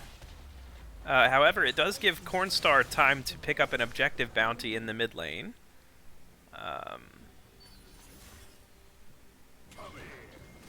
And Darius and Ornn find the Kayle. Kayle blows her ult, but then Darius waits for it to time out, uses his ghost, chasing down the Kayle. Kayn goes into ulti, dunks the Kayn. Darius is on a rampage. Swain is in his ulti, and he's going to pick up the shutdown onto Darius. So don't look now, but Cornstar just got 700 gold off of the Darius, in addition to an objective bounty from the mid lane. Quadratic running for his life between two turrets. But he is able to get away. Chupapi Daddy puts the exhaust on Cornstar, tries to nuke him down. Well-timed Zillion ulti. Now he's brawling with Ryota, who does not have ult. Cornstar's on, Chupapi Daddy's on a killing spree now. Sivir's going to pop out of a brush, though, and put an end to that nonsense. There's a shutdown going into the pocket of Hook My Book. Seismic says, I want in on the action. Tries to chase down the Sivir. Gets her in the baby cage, and she will flash out. Mountain Drake up in 20 seconds. 2 Drakes already on the side of PMA's Most Wanted. And we'll see if they can secure a third, put themselves on Soul Point. The Vigar is going to TP straight into this. I like that call. As is the Ornn, so they really want to get themselves on Soul Point here. And Bilgewater Surprise is not really in position to contest. And so it does look like third Drake is going to go over to PMA's Most Wanted unless Kayn can come up with a Miracle Steal. They're trying to zone him out of the pit. Oh, he fails the flash over the wall. You hate to see that. Chupapi Daddy picks up the kill on the Kayn, and red team is on Soul Point.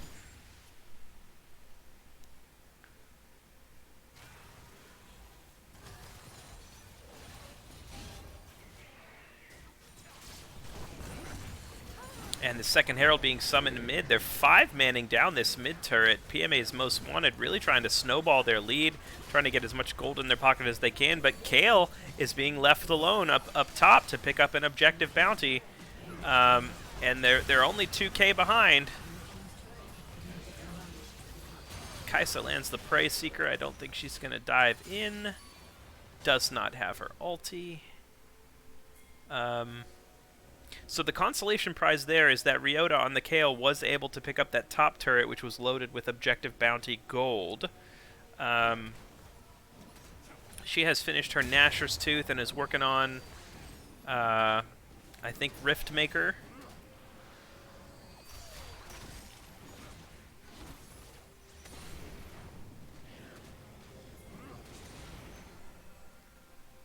Washing Hands still with an EXP lead over the Kayn, and obviously an item lead as well. 30 CS up, 6 kills on this Darius. We'll see if he falls off or if he can continue to have a major impact on this game. And the Kaisa is pretty fed as well. She's at 1.5 items. Got her Kraken Slayer, working on her, I don't know, maybe Collector or something, I have no idea.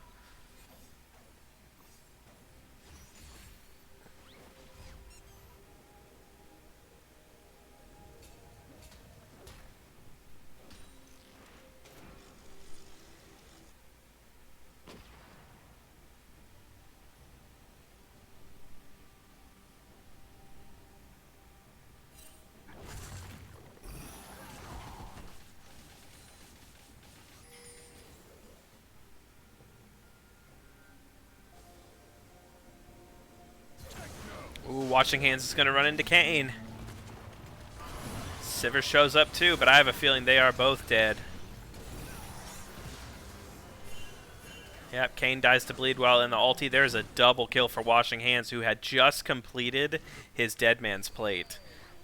He has a knack for fighting when he's on item power spikes. Really nicely played from the Darius. He's got a 300 gold bounty on his head now. But that is a fat, fat jungler.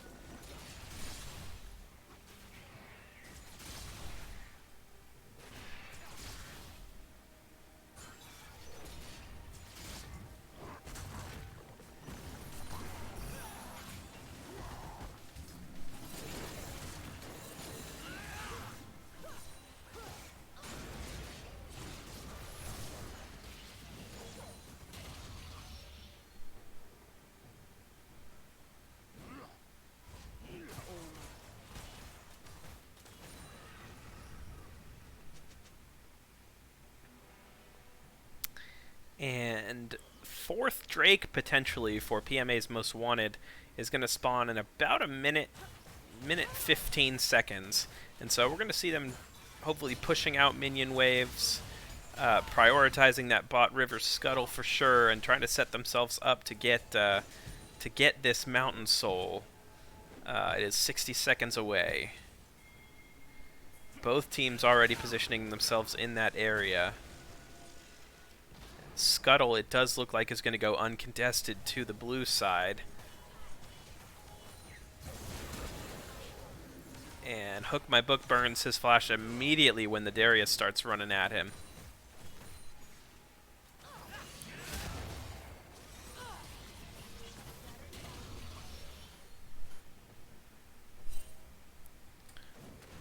"25 seconds till the Drake spawns. Bilgewater Surprise has been pushed out of the river.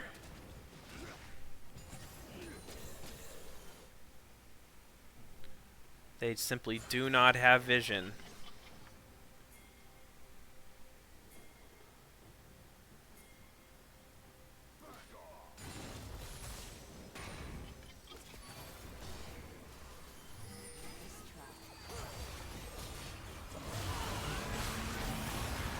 And the team fight breaks out.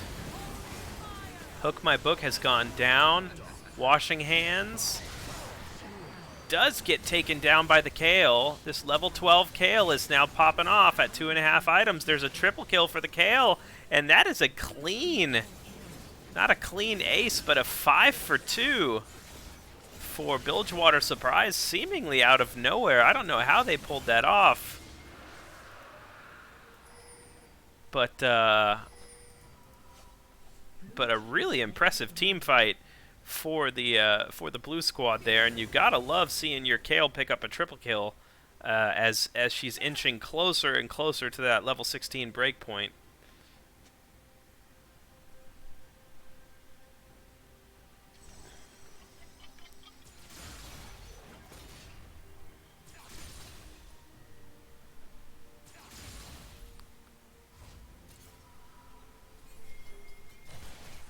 And we see the Kale complete her Rift Maker and throw a needlessly large rod on top.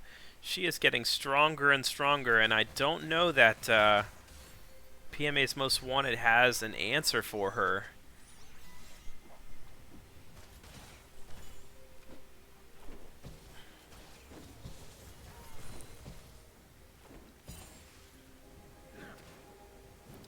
Meanwhile, Baron Vision now being set up for Bilgewater Surprise. PMA's Most Wanted does have a control ward in the back of the pit. We'll see if Hook My Book walks up to clear it.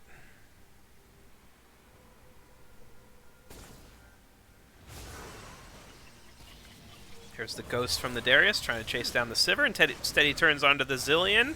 Sweep Zillion self-ults.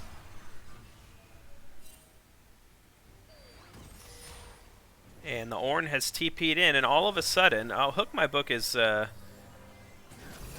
the wrong side of enemy lines on this one. He's going to go down, and that's going to give Baron priority to PMA's Most Wanted.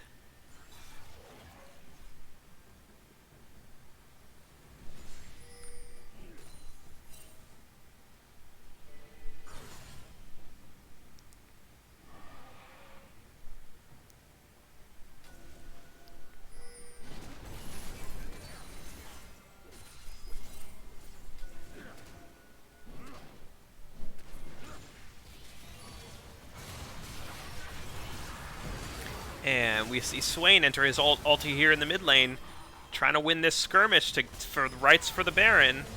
Chupapi Daddy dashes onto Hodor, takes him out.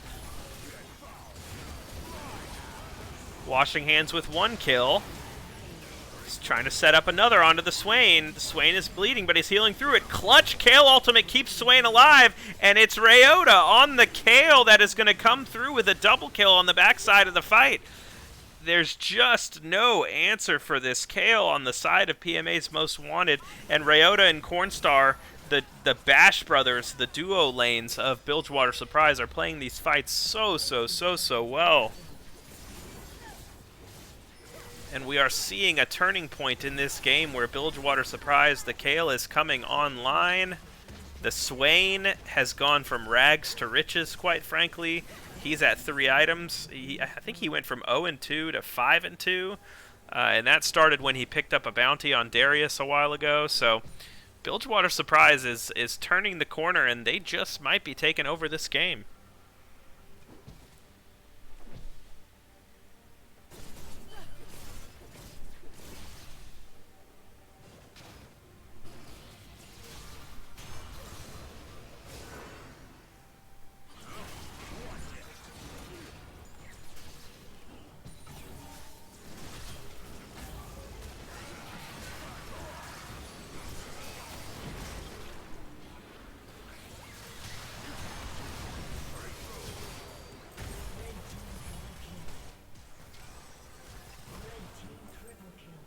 And as I say that, the teams begin sort of fighting for Drake Vision in the bot river, and Chupapi Daddy ends up with a triple kill, seemingly out of nowhere. He's finished 3 items. He's got his Kraken Slayer, he's got his Wit's End, he's got his Collector, and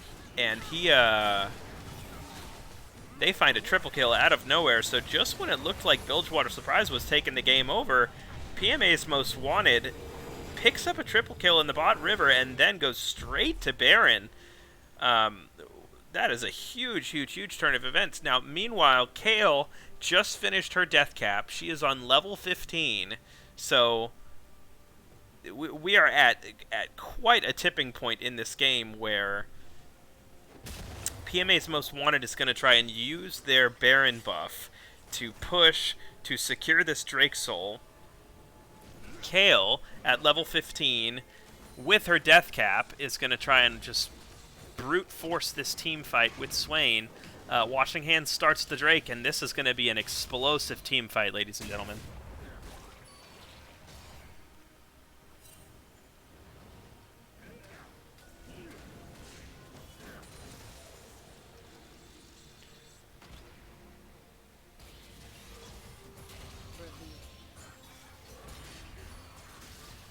Cornstar lanes the pullback on Sturcha. And the battle lines have been drawn. Here's the Ornn ult. Here's the Darius Ghost. Pulling in Cornstar. Cornstar with the ult, making space for his team. He's got the Kayle ulti on him as well. That is an invulnerable Cornstar until he goes into his Zhonya's. Rayota is dominating. He picks up 1 kill. Swain picks up another kill. Symphonia John picks up a 3rd kill. And Kayle is on the backside cleaning up the Kai'Sa. Bilgewater Surprise is going to win this team fight. and they are going to prevent PMA's Most Wanted from getting that Drake Soul. Meanwhile, there's there's a double super minion wave in the mid lane. They're going to try and just end this game outright. Kale is running it down mid. Red team's turret has been destroyed.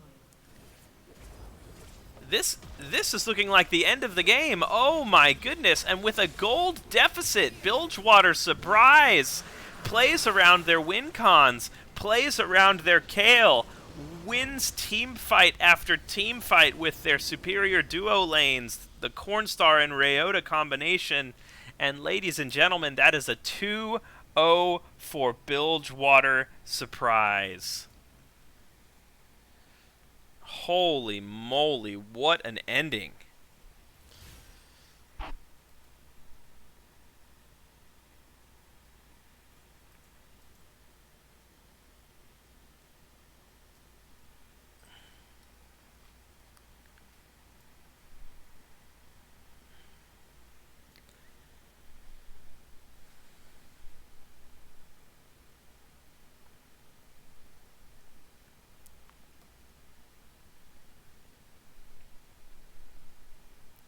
That is going to improve Bilgewater Surprise's record to an overall 6-4. They are confidently entering the playoff conversation. And we're going to get a straw poll going here for the Game 2 MVP.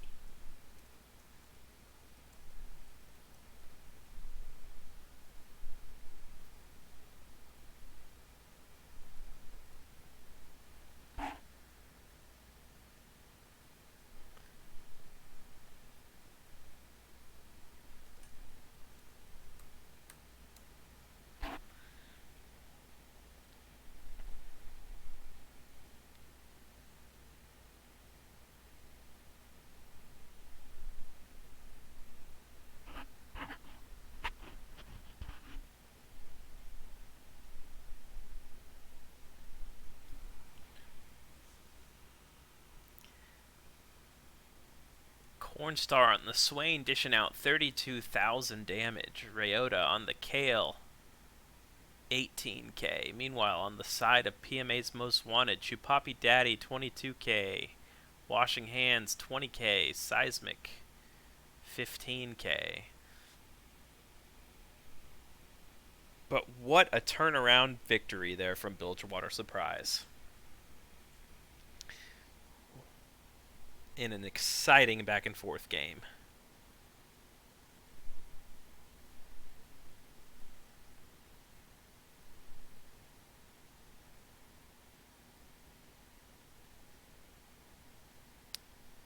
All right, well, out of respect for everybody's time, the Game 1 MVP was Cornstar by a landslide, and the Game 2 MVP was Rayota by a landslide. So why don't we get those folks into player of the game, and let's chit chat a little bit before we let everybody go.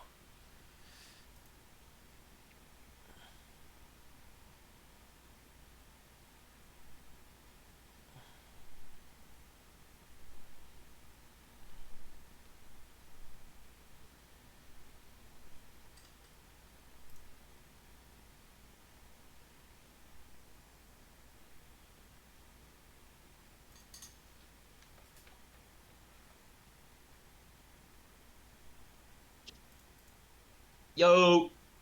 Yo, yo, yo, yo, yo, yo, yo, yo. Can you hear me? Yo. We're back, baby. I was gonna say this feels familiar, gentlemen. There's something A little familiar bit of deja about vu this. going on. What, have I seen this movie before? Maybe. Another Game 2 Swain. GG's, gentlemen. It was a ton of fun to watch. The solo lanes of Cornstar and Rayota looking scarier and scarier week after week, and it was a pleasure to cast. So GG's. Let's talk about Game 1. Adrian, talk me through Game 1. Obviously, by the time it was over, you had a penta. You were legendary on legendary on legendary. You were giga fed. How did you guys get there? Well, with Cassiopeia, it looked like a really good Cassiopeia game. They were pretty short range. The only threat was really like Seraphine ult, but most of the time I wasn't in much danger of that. Um, so during lane phase, I think I heard you say in the cast it was a pretty boring lane phase in mid lane. It was just a farm fest. But I was able to keep up like 10 CS a minute and just get my item spikes through that. Um, and once I was actually able to like rotate and group with the team, I was at a point where I was stronger than the Echo. So I was more valuable at that point. And then yeah, Cassiopeia gets really strong once she gets a few levels, and then especially with Ghost active, you can just chase people down. And that's how I was able to get the pentakill, just chase people down with Rylai's and Ghost. Yeah, and you were, you were 30-something CS up on the Echo, but you were 30-something CS up on the entire game. So by the time those team fights started breaking out, you were just enormous even before you got the pentakill. So I think I ended up 100 CS up over everyone. Yeah, that was nuts. It was nuts. That was really, really fun to watch. And Artie literally in the middle of the game, he's like, I can't let Adrian flame horizon me.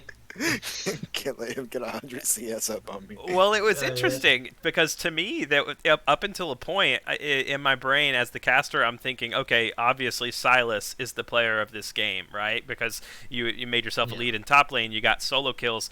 Artie, the way that you were playing those team fights was exceptional. Usually stealing the Swain ulti, making all that space and everything, and then by the end of it, it was just like, well, the Cassio is the one popping off, getting the pentakill.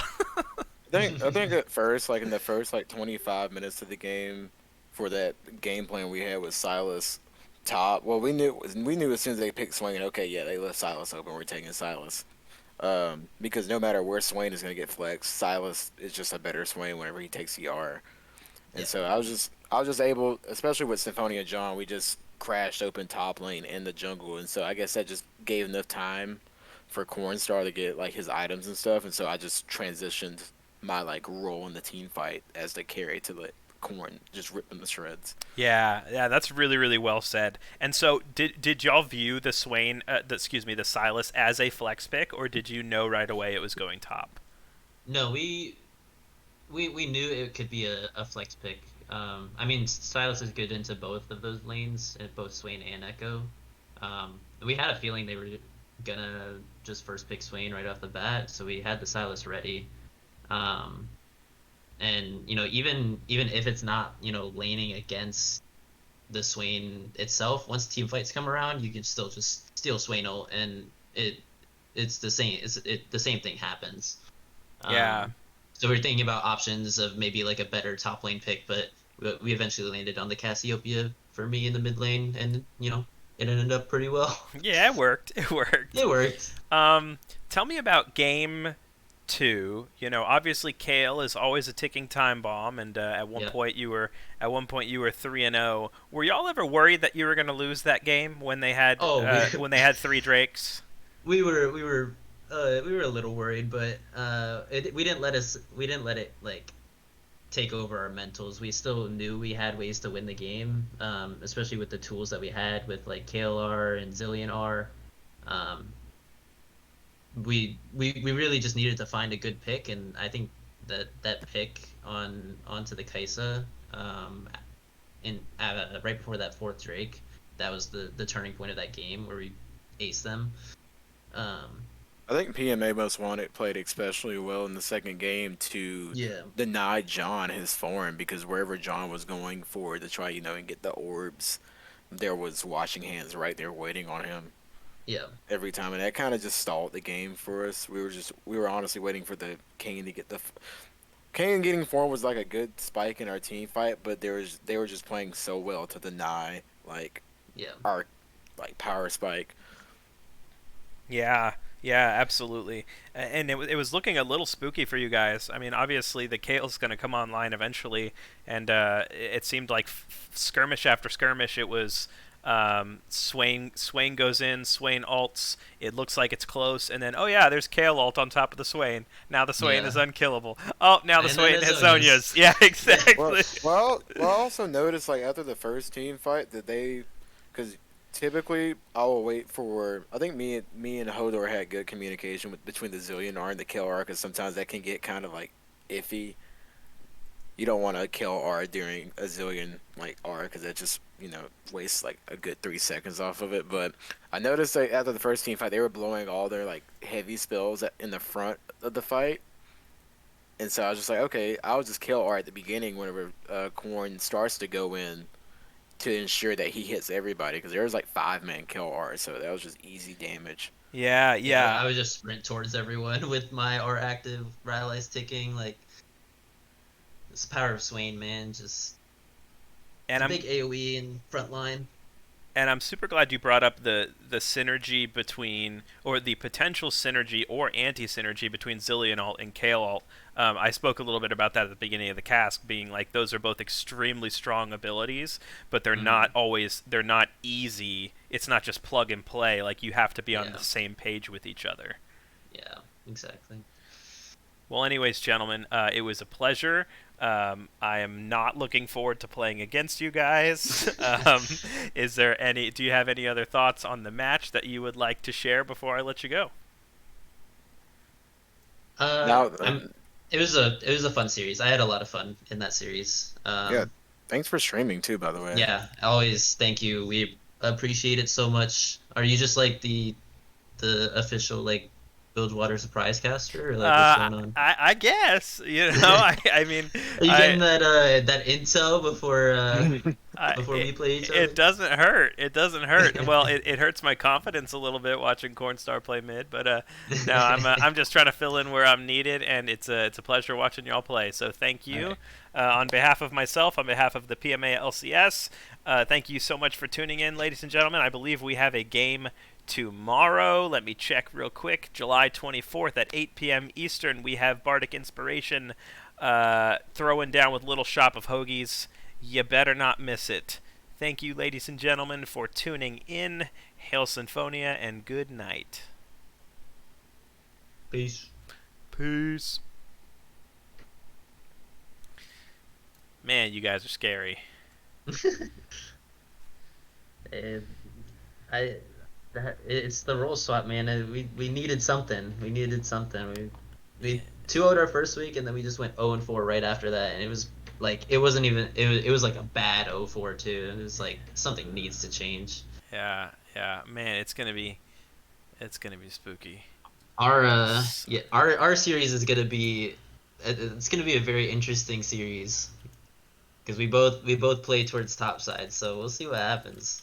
We'll see what happens. Indeed. All right, my dude. I'm gonna go to bed. Have a good night. You too. See Thank you again. later. No problem, man. Anytime. Peace.